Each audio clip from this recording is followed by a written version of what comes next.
Good morning. Today I want to talk to you about plus ones, and I don't mean a date. I want to talk to you about parents transitioning back into the workforce with my plus one method of networking. I know when you mention networking, people get very excited, or more often, they give me a full body, no thank you reaction. But let me explain what it is first. It is asking someone in your network to introduce you to someone in theirs, with the goal of mutual benefit and building a connection. But what if you are the parent transitioning back into the workforce?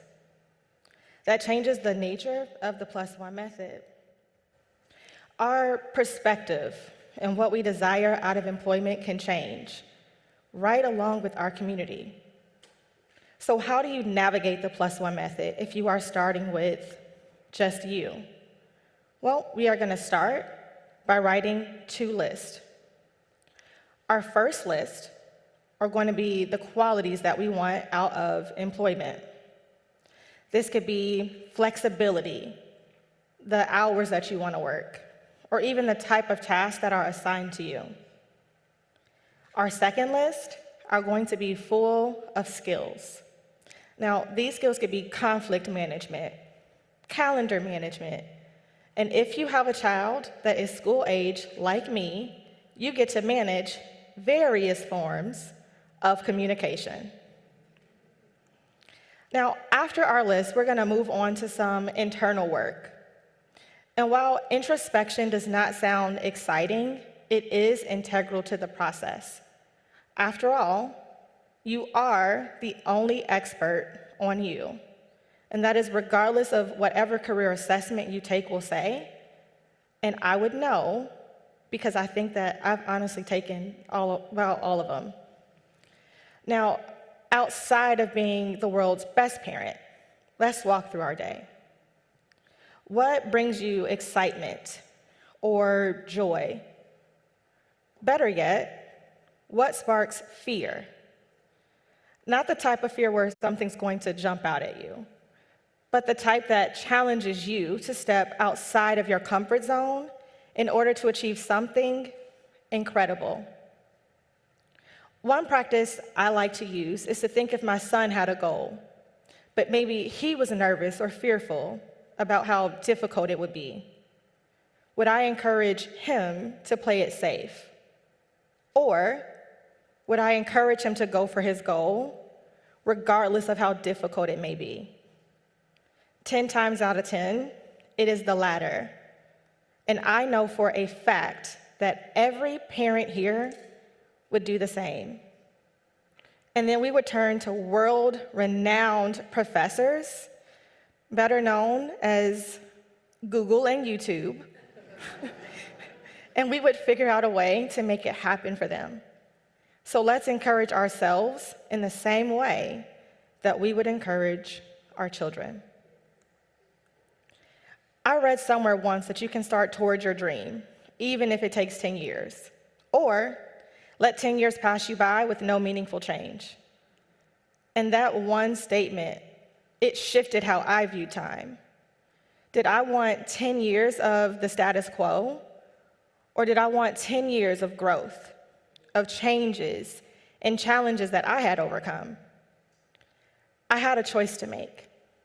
And now, so do you.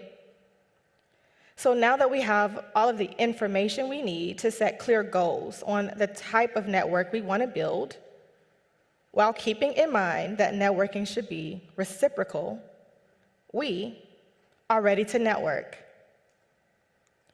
One of the most underutilized networking opportunities for parents are undoubtedly other parents.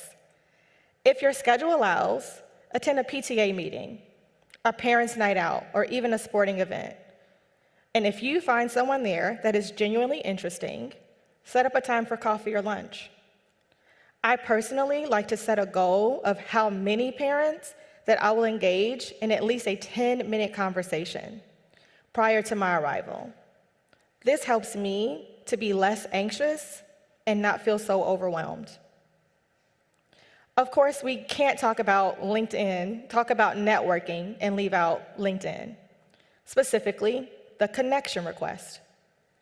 But how do you know who to send the request to? We're going to think about this. What type of company do you want to work for?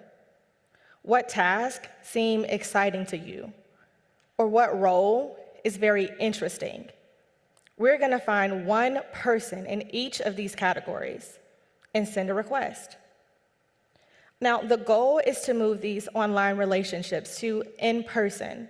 So spend some quality time establishing a rapport, building that connection, and really communicating. Now, our last opportunity for networking that we will talk about today will be social media groups. And let me tell you, there is a group for everything. Did you know that there are over 1,000 adult coloring book groups, over 5,000 knitting groups, and over 10,000 blogging groups across all social media platforms, with many of them being location-specific?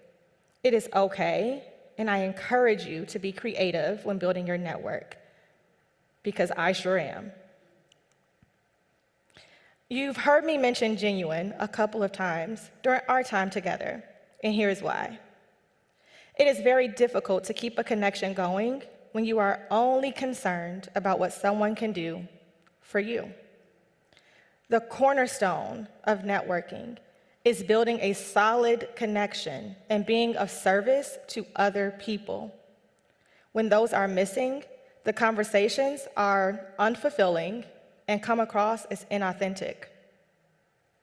Networking is a non-negotiable in today's society.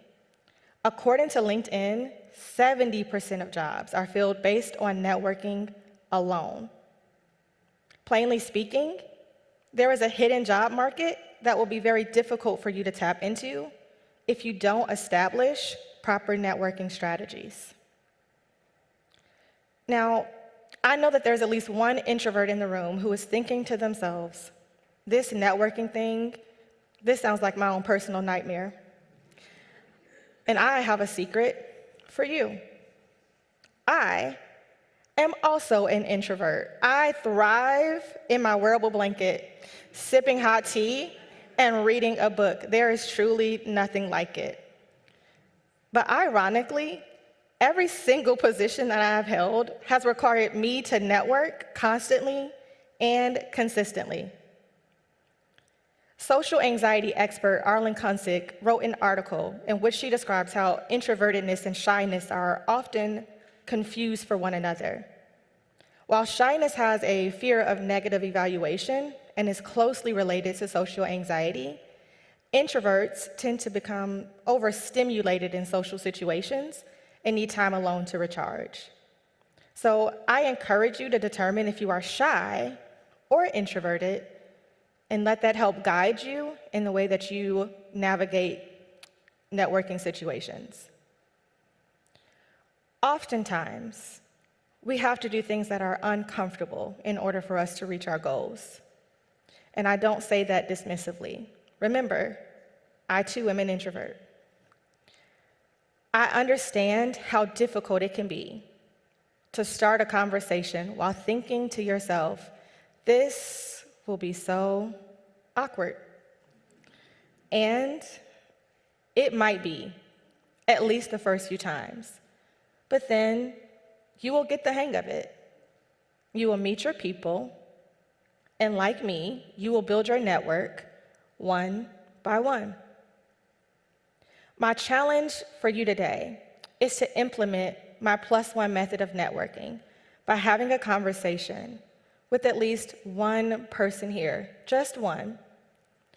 And in 10 years, I want to hear about your growth, your tenacity, and how you navigated uncharted territory. And I want to meet all of your +1s. Thank you.